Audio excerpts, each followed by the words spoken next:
Welcome to the Tool Review channel, and for today's video we are taking a look at the Malco LP10Wc locking pliers. Now these are a 10-inch pair of locking pliers that also feature a cutter from Malco, and for those of you who are unfamiliar with the Malco brand, they are mainly a tool manufacturer that markets tools towards a lot of heating and air professionals, things of that nature. So they have a lot of tools for us guys in the heating and air world.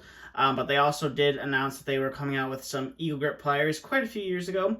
I believe they bought the old Irwin Vice Grip plant here in the States and completely renovated it and decided to start making their own locking pliers here in the States. But unfortunately, they are no longer going to be producing them here at all, or they're going to be making them at all. I just guess that the price of the pliers themselves kind of was, a downfall when you can get, two or three pairs for the price of one pair of Malcos right here. So they are no longer, I believe, December 31st or maybe the first of the year is when they are going to be stopping production of these pliers at all.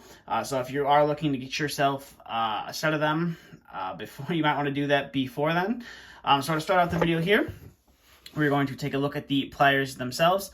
So you got that nice Eagle Grip, made in the USA, stamped into the metal right there, which I really do like a lot. And then you also have the Made in the USA right there as well.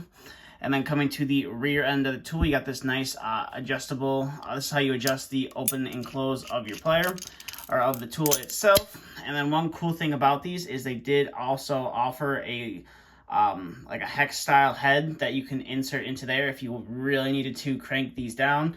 You could insert it there and crank it down. Now I see a lot of guys do that with some of the other pliers out there, like the old some old Irwins or some of the cheap brands. Some guys either weld a nut on the end so that they can tighten it down, or you have some pairs like the Milwaukees that have that end that come out where you can stick a screwdriver in there and really tighten it down.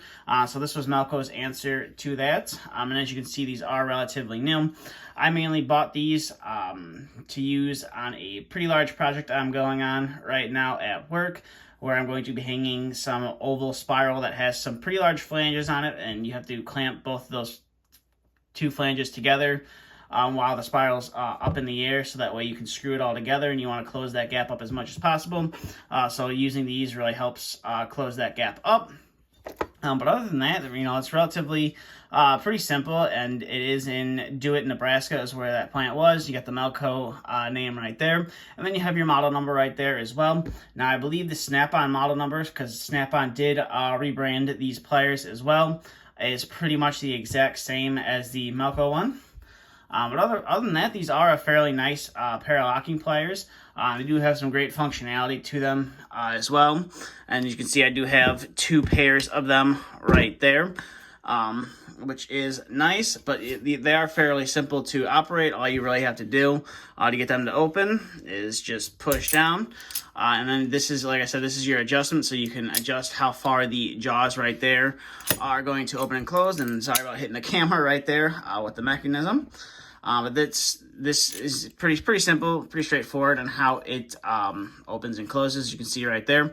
And then for those of you wondering, this is your cutting, your cutter right there. So if you have some wire or something you need to cut, you can go ahead and use that right there.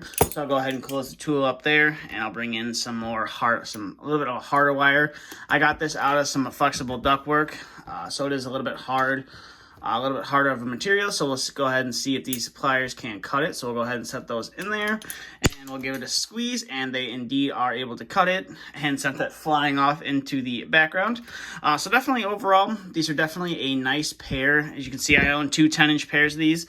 I was originally going to buy a 7-inch pair and a 10-inch pair, but I figured for a few times that I've had to use them, or I should say I had to use my partner's before I bought my own. He had both, I believe it was a 6-inch pair and a 10-inch pair, and the little tiny pair was great for certain applications, but for other ones it was not the greatest, so I did decide to go with, this 10-inch, two pairs of 10-inch Malcos for myself, just to make my life a little bit easier. But other than that, they are definitely a nice tool overall. So if you are looking to get yourself or get your hands on a set of these, I recommend you do it a lot sooner than later.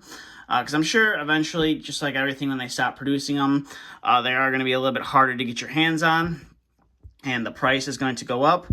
Now, I'm not sure what Malco is going to do with the warranty on this tool, because it was a satisfactory guarantee for the life of the product. So I would assume that if something were to happen to the original owner of the tool, and as long as they were making the tool still, they probably would warranty it out, but I'm not 100% sure what they're going to do now that the tools aren't being made, and when the tool fails, I'm not sure if they're going to give you a refund or what have you. So it will be interesting to see what Malco does decide to do, or maybe someone else might buy the old plant off of Malco and start producing some made in the USA pliers again, but I'm not 100% sure on that. With that being said, that's all I have for this video. So if you have any questions, comments, concerns, please feel free to leave them down in the comments section below. And if you are new to the channel, please consider hitting that subscribe button. But that's all I have for this video. Thanks for watching, and stay tuned for the next video to be uploaded.